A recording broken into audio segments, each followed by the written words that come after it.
Lieutenant Commander Kim Taiho adjusted his dress uniform one final time as he stood before the massive viewport of Station Harmony 7 outside.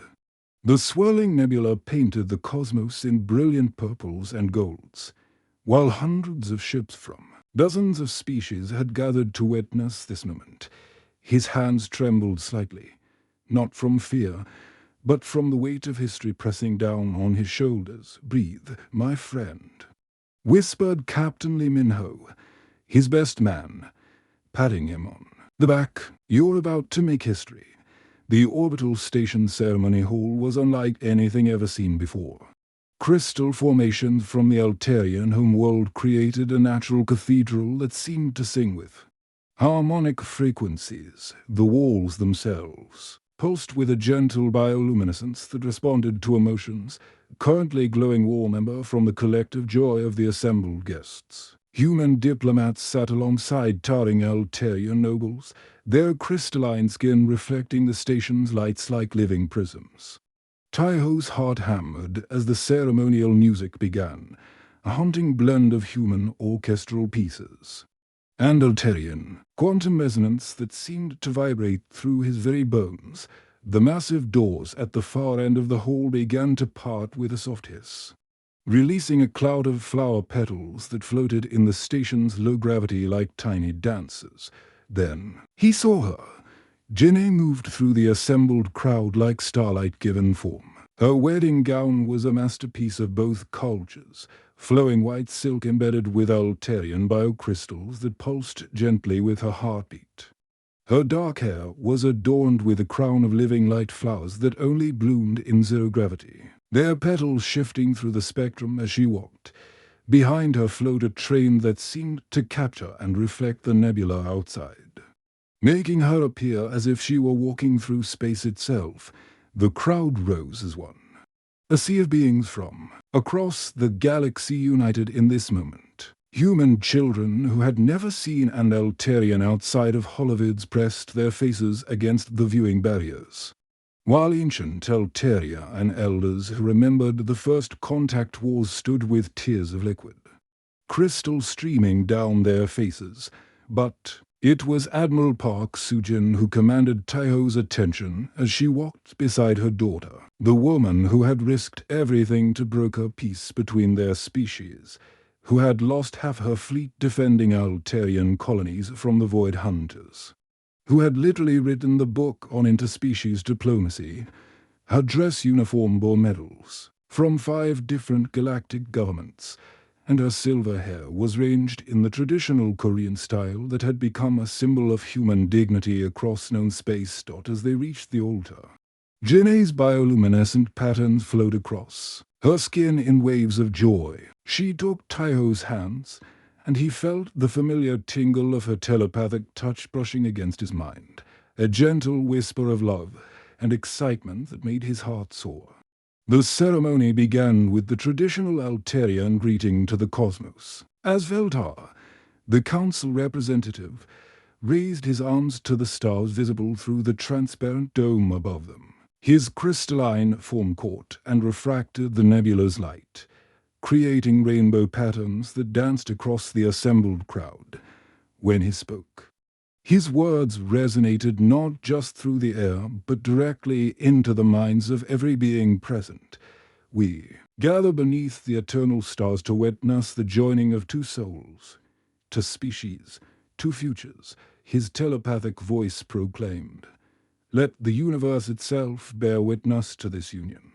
The human traditions came next.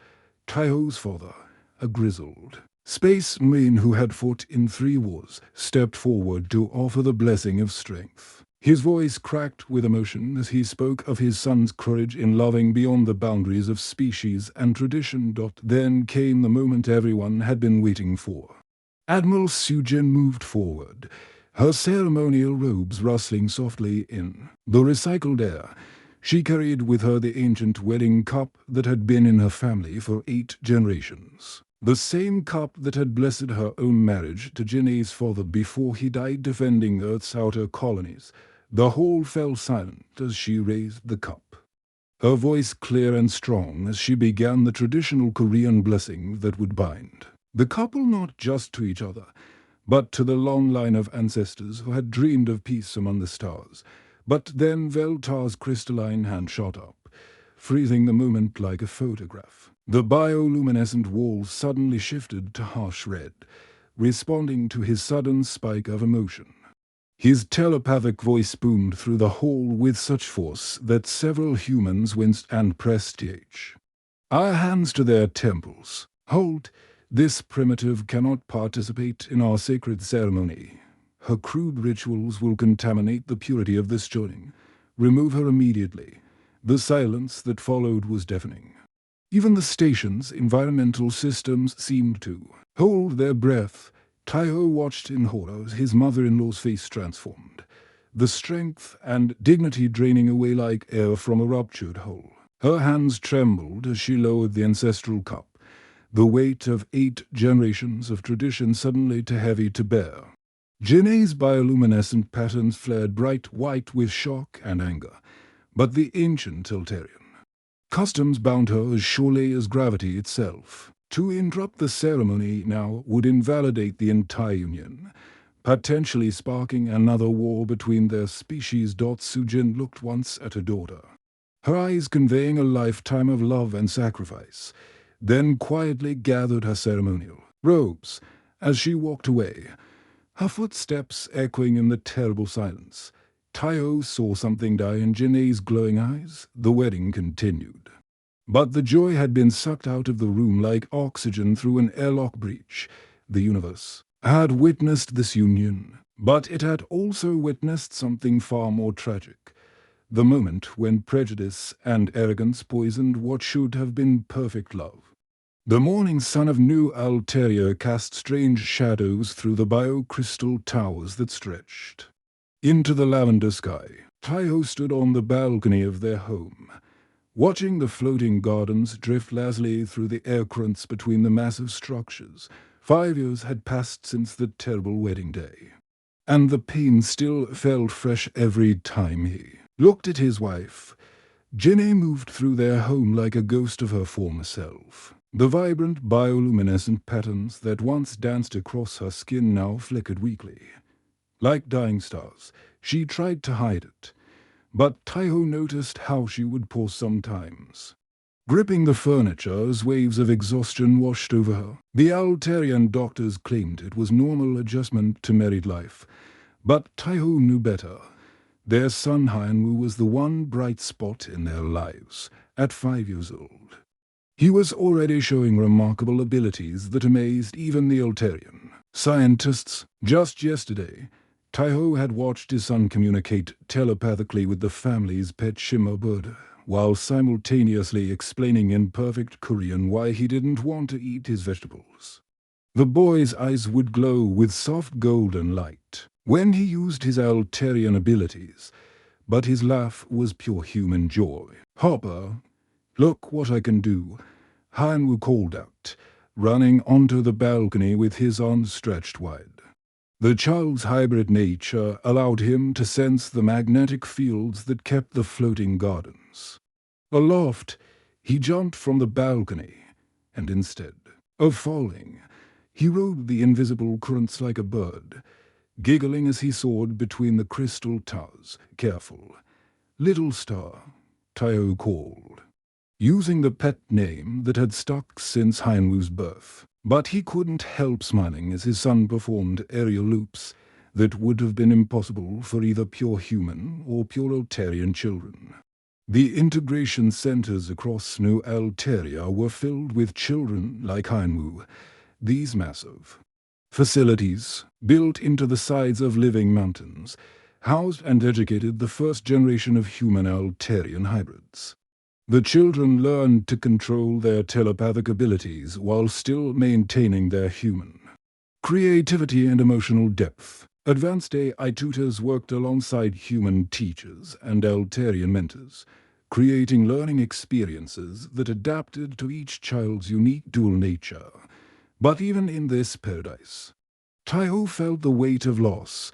Admiral Sujin had disappeared without a trace after the wedding. The official reports were maddeningly vague.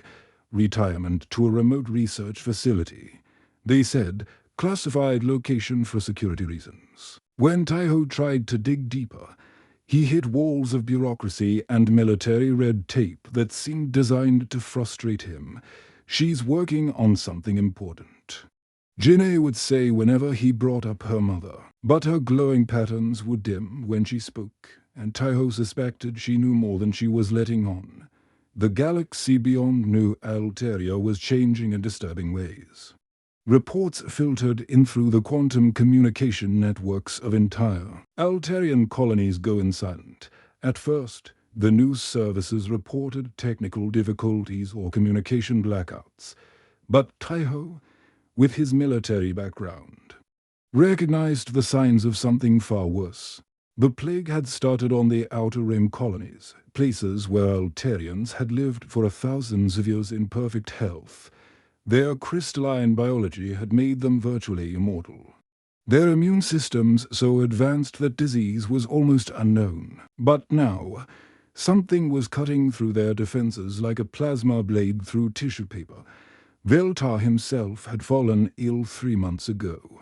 The once proud council representative who had humiliated Sujin at the wedding now lay in a medical facility, his crystalline skin turning dark and brittle. The irony wasn't lost on Taiho, but he felt no satisfaction, only growing dread as he watched similar symptoms begin to appear in his wife. The Alterian medical ships that arrived at the affected colonies found ghost worlds. Cities that had thrived for millennia now stood empty, their biocrystal structures slowly losing their glow as the life force that powered them faded away. The automated systems continued to function, but the beings who had built them were gone, leaving behind only crystalline husks that crumbled at the touch. Human medical teams volunteered to help, their research ships packed with the latest xenobiology equipment and staffed by the brightest minds from Earth's universities. But the Alterian Council, even in the face of extinction, refused their assistance. Human science is too primitive. They declared, "We will solve this ourselves." Taiho watched the news broadcasts with growing frustration. Human doctors who had successfully treated diseases across dozens of species were being turned away at Alterian borders. Research data that could have provided crucial insights was classified beyond human clearance. Levels, the same arrogance that had driven Sujin from her daughter's wedding was now potentially dooming an entire species. In the integration centers, the hybrid children began showing signs of distress. Their telepathic abilities allowed them to sense the fear and desperation of their Alterian relatives across the stars. Hyanwu would wake up crying from nightmares he couldn't explain, his small hands glowing as he unconsciously reached out to comfort suffering beings light years away. "Something's wrong with the Star Singers," he told his father one night, using the childish term the hybrids had coined for pure Alterians. "They're getting quiet. The songs are stopping."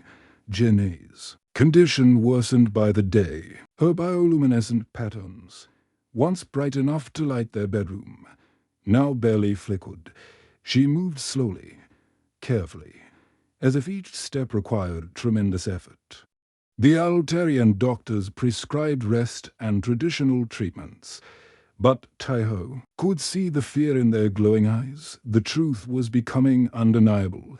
The plague that was destroying Alterian colonies had reached New Alteria, and the woman he loved, the bridge between their two species, was dying along with her people while the cure remained locked away behind walls of pride and prejudice. As he held his weakening wife that night, watching their son sleep peacefully between them, Taiho made a decision. If the official channels wouldn't help him find Sujin, he would find her himself, somewhere in the vast darkness of space. His mother-in-law was working on something that could save them all. He could feel it in his bones, the same instinct that had kept him alive through 3 interstellar wars. The stars outside their window pulsed with familiar patterns. But many of the constellations that had shone for millennia were growing dark. Time was running out for everyone at Medical Bay's alarm screamed through the corridors of New Alteria General Hospital as Janae's body convulsed on the biobed. Her once radiant skin had turned an alarming shade of grey, and the crystalline patterns that had always danced across her face were now cracked like broken glass. Taiho gripped her hand, feeling how cold it had become, while Alteria and medics worked frantically around machines that hummed and beeped in languages he didn't understand. Her cellular structure is breaking down, Dr. Kaelno said, his own luminescent skin flickering with worry. The quantum virus is attacking her hybrid genetics faster than we anticipated. We've never seen anything like this. That night, as Janae lay unconscious in the intensive care unit, Taiho sat beside her bed feeling more helpless than he had during any battle. The soft glow of the medical monitors cast eerie shadows on the walls and through the window. He could see the lights of New Alteria dimming as more of its citizens succumbed to the mysterious plague. His communicator chirped once, a sound so soft he almost missed it. The device showed an incoming message on a frequency he hadn't heard in years, Channel 7 Alpha Whiskey. His heart stopped. That was Admiral Sujin's personal military code, the one she'd used during the border wars when she needed to communicate with her fleet without enemy interception. The message was brief. Coordinates 47.2581, minus 89, 70 for 53, Sol system. Beyond the ice, come alone. Time is running out. Taiho stared at the numbers, his mind racing. Those coordinates placed the location somewhere past Neptune, in the dark reaches of space where only mining ships and deep space explorers ventured. What could Sujin be doing out there? And how had she known that Janae was dying? He made arrangements quickly. His friends Minho and Zora, a couple who ran one of the integration centers, agreed to watch Hyanwu. The boy sensed something was wrong and clung to his father's leg with surprising strength. Papa, the star singers are calling for help, Hyanwu said, his golden eyes glowing with telepathic energy. Grandma Sujin is trying to answer them. She's been working so hard, Papa, so very hard.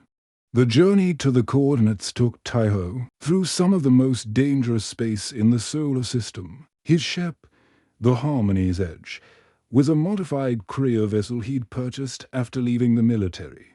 It was fast and maneuverable, but not designed for deep space exploration.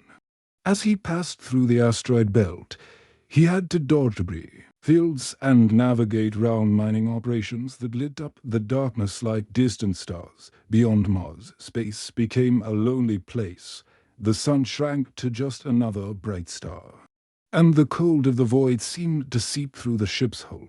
Taiho engaged the autopilot and tried to sleep, but his dreams were filled with images of Janae's fading light and Hyanwu's worried face, 3 days into the journey.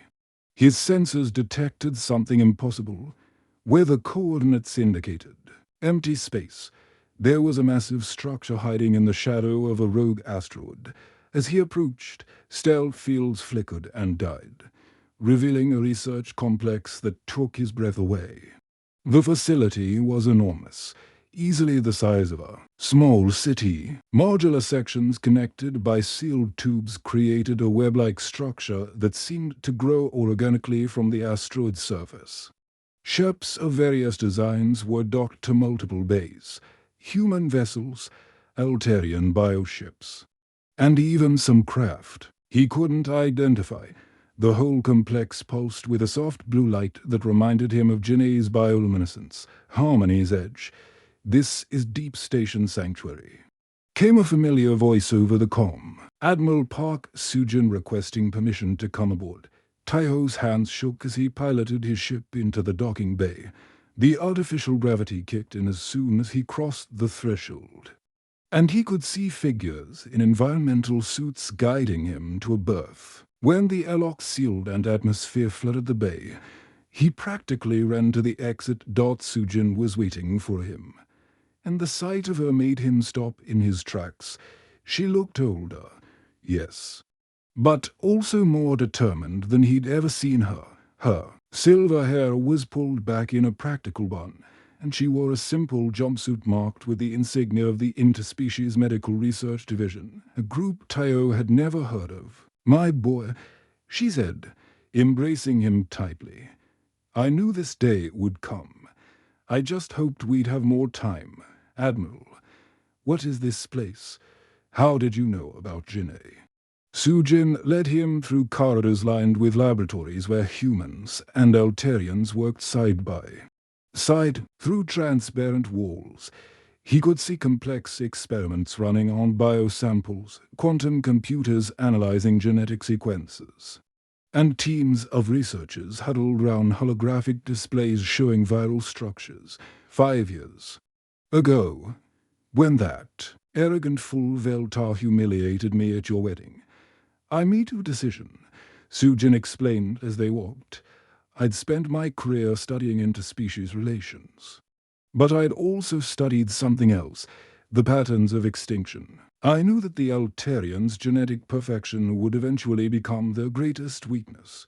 They entered a vast chamber where the walls were covered with star charts and genetic diagrams. At the center stood a massive holographic display showing the spread of the plague across Altarian space. Red dots marked dead worlds, while yellow indicated infected systems. The quantum virus came from deep space, from regions beyond our galaxy where the laws of physics work differently. It's not just a disease, Taiho. It's a test. The Altarians engineered themselves to be perfect. But perfection means no adaptability. When something truly alien encounters their immune systems, they have no defense. She gestured to another display showing genetic sequences. But humans, we're beautifully chaotic. Our DNA is a mess of evolutionary accidents, random mutations, and genetic diversity that the Altarians see as primitive. But that chaos is exactly what makes us adaptable. We've survived ice ages, plagues, wars, and everything the universe has thrown at us because we're not perfect. Tayo stared at the data, beginning to understand. The hybrid children are naturally immune. Sujin finished. Their human genetics give them the adaptability their Altarian side lacks. But creating a cure for the pure Altarians is more complex. We need to essentially give them controlled chaos, introduce enough genetic variation to make their immune systems flexible without destroying their fundamental biology. She led him to a final chamber where hundreds of research drones worked round the clock, synthesizing compounds and running simulations. I've been working with a team of volunteers from both species, scientists who are willing to be branded as traitors by their own governments to save lives. We're close, Taiho, very close. Through the chamber's main viewport, Taiho could see the stars, many of them dimmer than they should be as Altarian worlds went dark.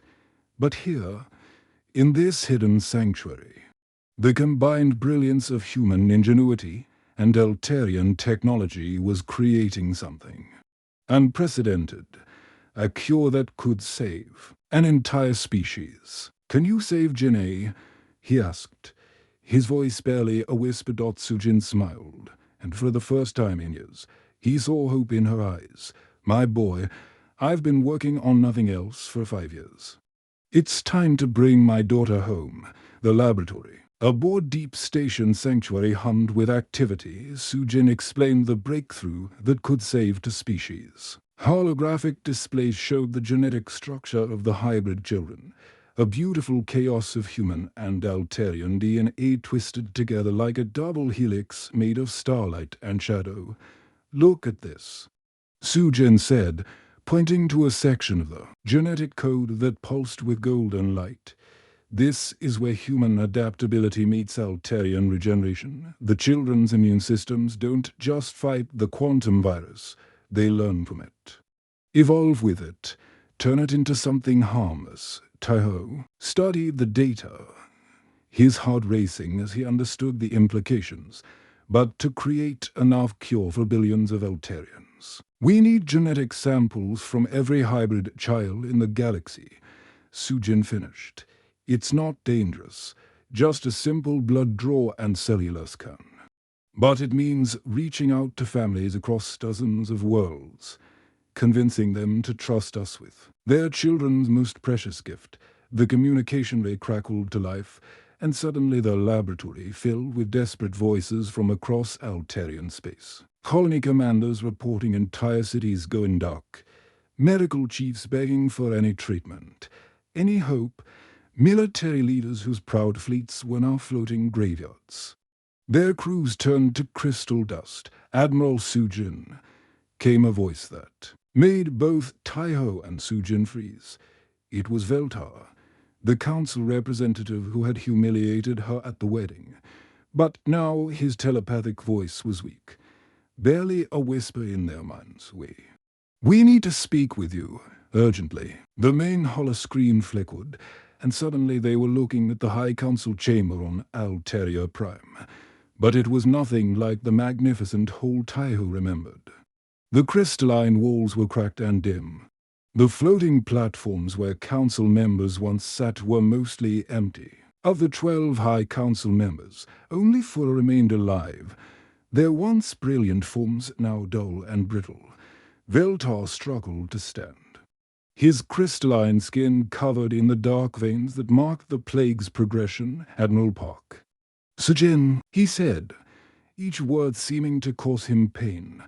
We have made a terrible mistake. Sujin straightened, her military bearing returning as she addressed the beings who had once scorned her. Council members, I'm listening. Our greatest scientists are dead. Another council member, Kiravel, spoke with her mind voice barely audible. Our medical facilities are failing. Entire star systems have gone silent. We have no choice but to request your assistance. The irony hung in the air like radiation from a dying star. The same beings who had called humans primitive and contaminated were now begging for help from the species they had dismissed. What exactly are you asking for? Sujin's voice remained professional, but Taiho could see the mix of pain and satisfaction in her eyes. Everything. Veltar admitted, your research, your cure, your primitive human medicine. We are dying, Admiral, all of us, within months. The Altarian species will be extinct unless the humans save. You, Sujin finished quietly. The silence stretched across light years. In the background, Taiho could hear the automated systems of the council chamber announcing more casualty reports. More worlds going dark, Admiral, Kiravel said, her voice breaking. We know we have no right to ask this of you. We rejected. Your people scorned your science, cast you out of sacred ceremonies.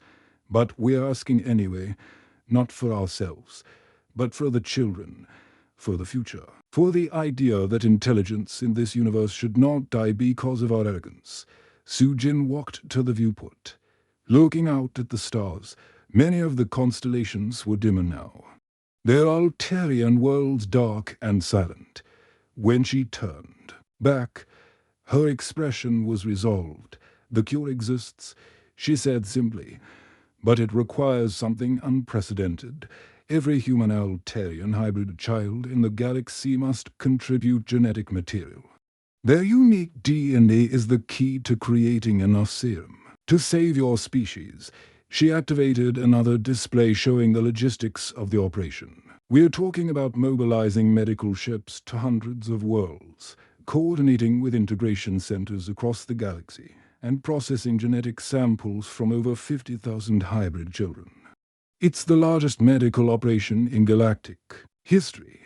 And you would do this? Veltar asked, his mental voice filled with disbelief. After everything we've done, Sujin looked directly into the holographic projection, her eyes blazing with determination.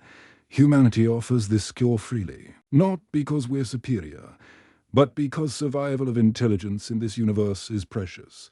Whether Altarian or human, we don't save lives for glory or revenge. We save them because it's the right thing to do. The council members exchanged glances, their crystalline forms flickering with emotions that transcended species barriers. Shame, gratitude, and desperate hope played across their faces like roller dancing in an alien sky. "But I have conditions," Sujin continued, her voice hardening. "First, this operation will be led by human medical teams. Your people will follow our protocols, use our equipment, and trust our primitive science completely. Second, once this crisis is over, the barriers between our species come down. No more segregation, no more claims of genetic superiority. We work together as equals, or we don't work together at all." Veltar struggled to his feet, his form wavering like a candle in the wind. "Admiral, if you can save us, we will give you anything. Command of our fleets, access to our technology, even leadership of the High Council itself." "I don't want your power," Sujin replied quietly. "I just want my daughter to live. And I want her son to grow up in a galaxy where love matters more than genetics." The transmission crackled with interference as more Altarian systems failed. Across the galaxy, time was running out. But for the first time in months, there was hope. "Begin the operation," Sujin ordered, turning to her team of human and Altarian researchers. "Contact every integration center, every hybrid family, every medical facility. Tell them Admiral Park Sujin is calling in every favor, every debt, every promise ever made. We're going to save a species." As the laboratory erupted into activity, Taiho watched his mother-in-law with new admiration. The woman who had been cast out as primitive was now orchestrating the greatest rescue operation in galactic history. And somewhere in the back of his mind, he could almost hear Hyanwu's voice. "Grandma Sujin is answering the Star Singer's call for help." The cure was no longer just a dream. It was about to become reality. The medical transport ship Hope's Dawn descended through New Altaria's atmosphere like a falling star, its hull glowing from the heat of re-entry inside. Jimmy lay in a bioregeneration pod, her body slowly healing from the quantum virus that had nearly claimed her life. The hybrid cure flowed through her veins like liquid starlight, repairing the damage at the cellular level while her human and Altarian genetics worked together in perfect harmony. Taiho held his breath as the medical scanners completed their final assessment.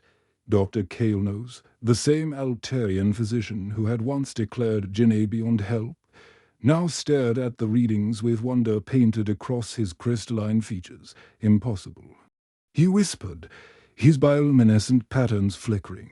With amazement, "Her cellular structure isn't just healed. It's stronger than before.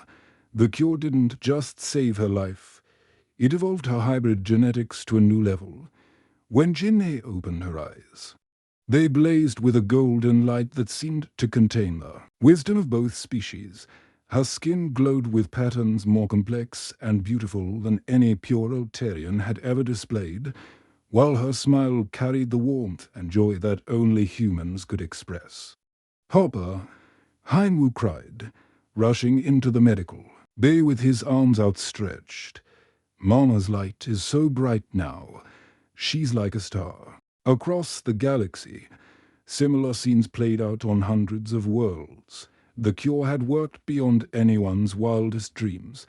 Not only had it saved the dying Altarians, but it had created something unprecedented, a new form of life that combined the best of both species. The pure Altarians who received the treatment found themselves changed, their rigid genetic structure now flexible and adaptable. They could still live for centuries, but now they could also grow, learn, and evolve in ways their ancestors never imagined.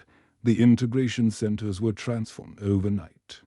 Children who had once been divided by their mixed heritage now found themselves celebrated as the bridge between two civilizations. Hyanwu, and his friends became ambassadors of a new age.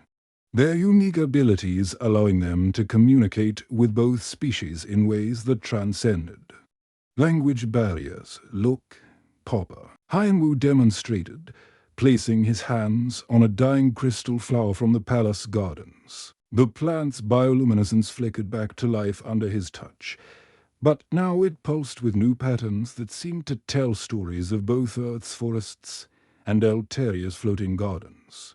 The Altarian Council, once proud and isolated in their crystal towers, now worked alongside human scientists in laboratories that buzzed with collaborative energy. The rigid hierarchy that had defined their society for millennia dissolved as they learned to value the chaotic creativity that humans brought to every problem.vel-tar.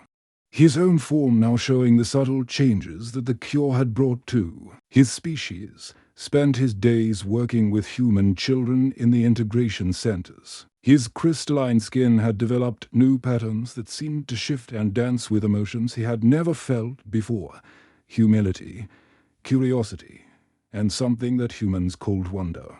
The little ones teach us so much, he told Sujin during one of their meetings. They show us that strength comes not from perfection, but from the courage to grow and change.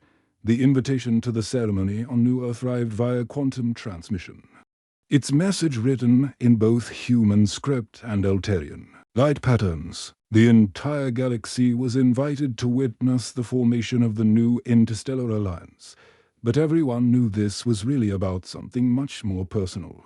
New Earth's capital city had been transformed for the occasion. Floating platforms created by Altarian technology were decorated with flowers from a dozen worlds, while human artists had painted murals that told the story of two species learning to love across the stars. Ships from every corner of the galaxy filled the orbital docks, their crews eager to witness history in the making. Su-Jin stood on the great platform overlooking the city, wearing her old admiral's uniform but with new insignia that represented the combined fleets of both species. Beside her, Jinny glowed with renewed health, her hybrid nature now fully realized and beautiful beyond description.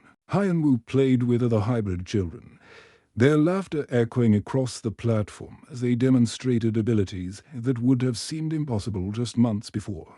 The ceremony began with the traditional Altarian greeting to the cosmos, but this time it was spoken by children from both species together. Their voices created harmonies that seemed to resonate with the very fabric of space-time, while their telepathic abilities carried the message to every corner of the galaxy. Then came the moment everyone had been waiting for. Veltar approached Sujin, his steps slow and deliberate. The same being who had once called her primitive and cast her out of her daughter's wedding now faced her with genuine remorse radiating from every facet of his crystalline form. "Admiral Park Sujin," he said, his telepathic voice carrying to every being present, 5 years ago, I committed an act of unforgivable arrogance. I called you primitive, dismissed your people as inferior, and cast you out of a sacred ceremony. I was wrong. Completely, utterly wrong. He gestured to the hybrid children playing nearby, their abilities showcasing the beautiful potential that came from combining two different forms of life. Your species' strength lies not in perfection, but in your beautiful imperfection, in your ability to adapt, to grow, to love without conditions. You saved us not because you had to, but because you chose to. Will you forgive us?" Sujin looked at her daughter, glowing with renewed life. She looked at her grandson, playing with friends who represented the future of galactic civilization.